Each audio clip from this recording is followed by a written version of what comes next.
We are here in the studio and we are glazing mugs, and these are mugs that'll all come out of the kiln in a few days.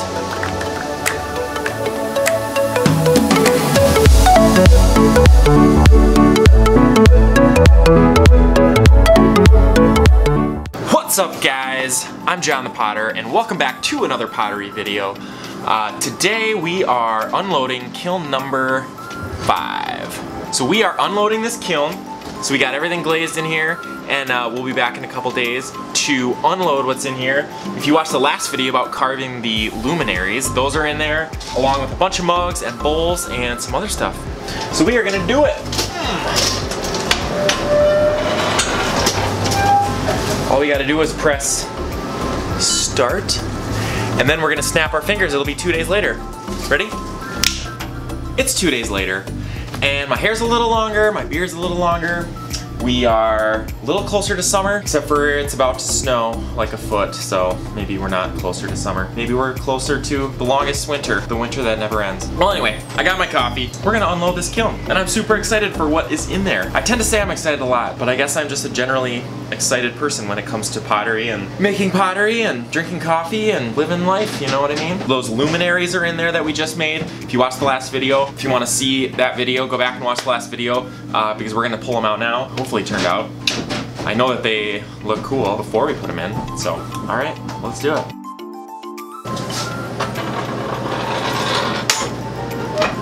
Oh yeah! Alright, first things, got these bowls, which I just did another set of bowls like this, and I really liked how they turned out for a custom order, so I thought I would glaze these like this. Got this little, this is a tea bag holder, so I just had some extra shapes of Minnesota, so I just stuck them together and kind of bent up the edge. That was another thing that my mom wanted. And then these are some mugs. So I played with this idea of having like no glaze down here and just loading the glaze on so that it drips down. And it's really close to being perfect. I just want the glaze a little bit thicker so it drips a little bit more. Still really cool though, I like how the looks of that. We got 2 of those.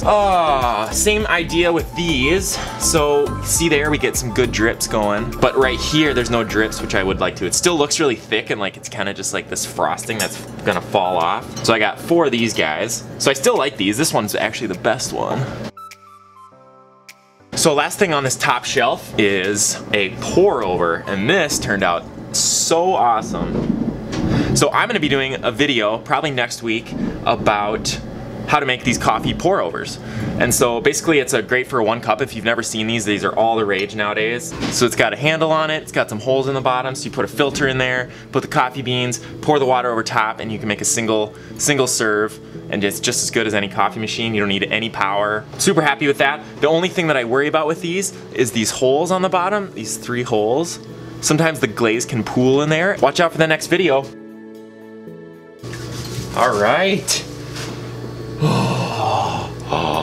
First look, they look good. All right, second shelf. I'll save these till the end. So this one has a Mocha Monkey logo on it. So I did that same dripping, which this one actually turned out really well. Super cool, like greens and blues up here. Oh, I just love that glaze. Oh, I just love it. So awesome. I love when my glazes are at the perfect consistency like they are right now. Here's a green and white, which that turned out really, really nice.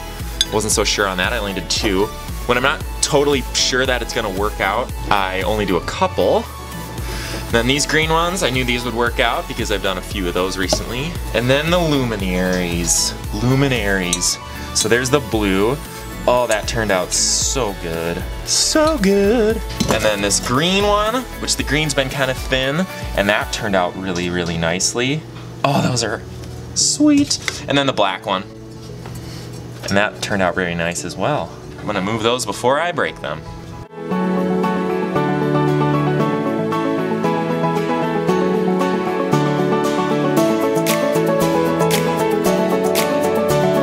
Six more bowls that match those other ones, so it's a total of a set of 8. And they look very, very nice.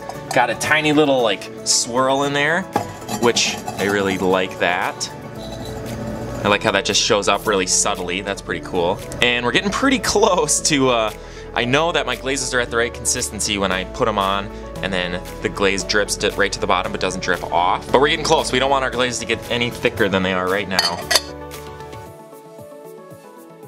We're down to the bottom, and got some mugs down here. Got this white and blue, which I really like, and then there's this little cream that comes off on the bottom. So those are great. And then we got some more of these green ones. Oh, these are just plain. These do not have Minnesotas on them, because I do have to make plain mugs too. Oh, there's a Minnesota that I did not cover with wax. So this Minnesota actually has glaze, and I've made a few of these, and they usually sell. So they're pretty cool, a little different than I normally do. So this is one that didn't have any wax on it, and then this is one that did. All right, so we got this glaze kiln all unloaded, and it looks actually really, really, really good. I know I said that the last few have looked really good, but this is definitely the best one so far that I've made a video about. Thanks for watching today's video. Thanks for subscribing to the channel. If you haven't yet, hit that subscribe button. Hit the like button if you like this video. Comment below with what you want to see. Yeah, we'll see you in the next video.